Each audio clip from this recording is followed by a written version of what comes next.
Jharkhand tribal advisory council की बैठक में कई अहम फैसले लिए गए हैं। बैठक में तय किया गया है कि राज्य में आदिवासी जमीन की खरीद बिक्री को लेकर 1950 में बने प्रावधानों का पालन किया जाएगा।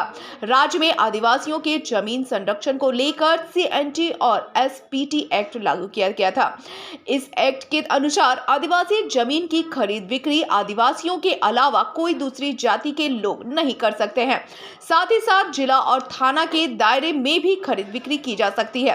वर्ष 1950 में एकीकृत बिहार के समय झारखंड वाले क्षेत्र में 7 जिले थे। इसी को पैमाना बनाकर जमीन की खरीद बिक्री किया जाएगा। इसके अलावा बैठक में कई और फैसले भी लिए गए हैं।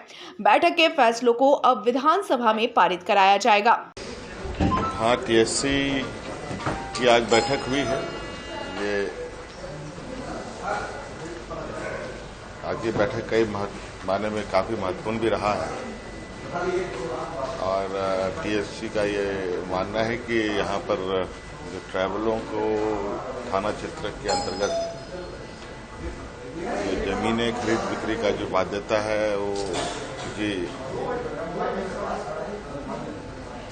CNT SPT बनने के समय की थाना की स्थिति और आज की थाना की स्थिति में बहुत बदलाव आया है।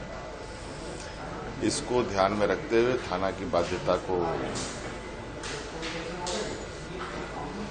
जांच पड़ताल कर उसके अनुरूप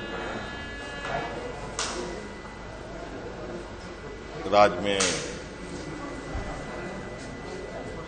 आदिवासियों की जमीन की खरीद बिक्री के नियम बने और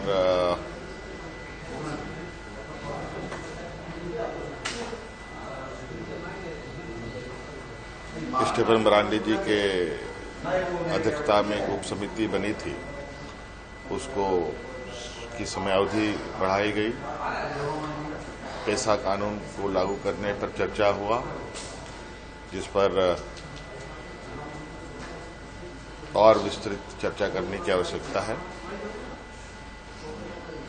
और कई ऐसे मुद्दे हैं जो आज हाउस में रखेंगे। गौरव तलब है कि झारखंड में CNT SPT एक्ट का उल्लंघन कर जमीन की खरीदगी का मामला सुर्खियों में रहा है। अवैध तरीके से जमीन की खरीद बिक्री किए जाने को लेकर जांच एजेंसियों की तरफ से भी कार्रवाई जारी है। ऐसे में सरकार की तरफ से की जा रही है इस तरह की पहल से राज्य को लाभ मिल सकता है, लेकिन इस बात का भी ख्याल रखना जरूरी है कि जो भी राज्य में अवैध तरीके से जमीन की खरीद बिक्री में संलिप्त हैं उन पर कार्रवाई होना जरूरी है, चाहे वो सरकारी अधिकारी कर्मचारी हो या राजनीति से जुड़े सफेदपोश या फिर सत्ता के गलियारों में दलाली कर अपना वारा नयारा करने वाले लोग हों। ब्यूरो रिपोर्ट, सबरंग समाचार।